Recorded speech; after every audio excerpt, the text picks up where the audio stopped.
Hey guys, David Franklin here with Dr. Philip Page, the superintendent for Bartow County Schools. And Philip, we're at Trinity Baptist Church, where you just got through talking to some ministers and did this yesterday over at ATCO, because we've got some data on Read to Grow. We do. Because we made the assumption walking in to make a difference, but now we actually have data. So tell the folks what the statistics are. Well, first, thank you. When Dave and I started talking about this, we made an assumption that bringing you into the classroom and intervening with our struggling readers in first grade would make a difference. Well, that's no longer an assumption, it's now a fact. We have the data in, as you can see at Clear Creek, they've increased 27%. That's just at Clear Creek. All of our 4 schools have increased their success of first graders reading this year compared to last year, and the only difference we have is that you are involved, you're in the classroom each day, and you're giving our first graders the attention that they need in order to become better readers. So I'm so excited that we've been able to do this, and more importantly, I'm excited for our first graders.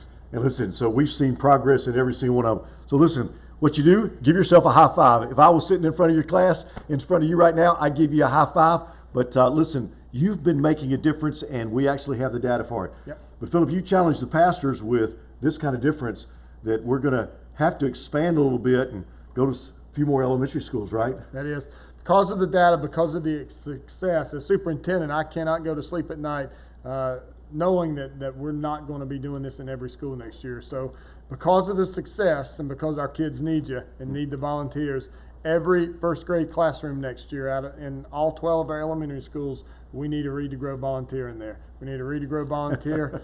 So that means we're going to need not 150, but we're going to need somewhere between 450 and 500 volunteers. So some of you may be getting a little worried right now about how in the world can we get to that number. Well, the only way we're going to be able to do it is if our entire community comes together, and that means that our businesses are going to have to get involved. You know, Phil, one of the things that, guys, as you're watching this, I hope you're talking and sharing just what you've been doing with other folks.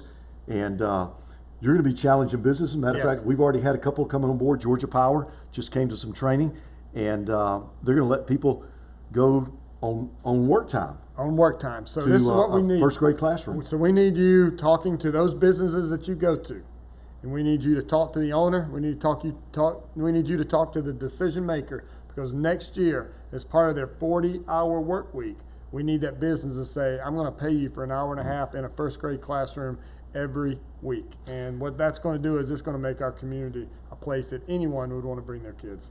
And guys, let me tell you, there's some people in our churches, as I walk among our churches, that were like, God, I would love to do that, but I can't get off work. Well, if they work in Bartow County, there's a chance now that they can get off work. And what a great thing it is that a whole community, because when the faith community, education, government, business works together, it just makes a huge difference. Yes. But anyway, for right now, listen, thank you for what you're doing, because it has made a huge difference. We've got the data. I'm going to be sending that to you in a way that you can look at it and you can smile to see just some of the progress that's been made, and some of the statistics. I have to be honest, you were sharing that, and I was just sitting there and I teared up just thinking, man, what we're doing is making a difference. And it's going to make a difference long term in people's lives in a significant way. So for right now, smile, give yourself a high five, and then pray, because this fall we've got to have, everybody, all hands on deck in doing stuff in first grade. So listen, Philip Page, thank you for allowing us to serve. You're welcome. And the church and the whole community going into a classroom. And guys, be praying, because this fall we're going to get it done. And I want to say thank you. We thought it would make a difference. Now we know it does. Thanks. All right, that's good. Here we go.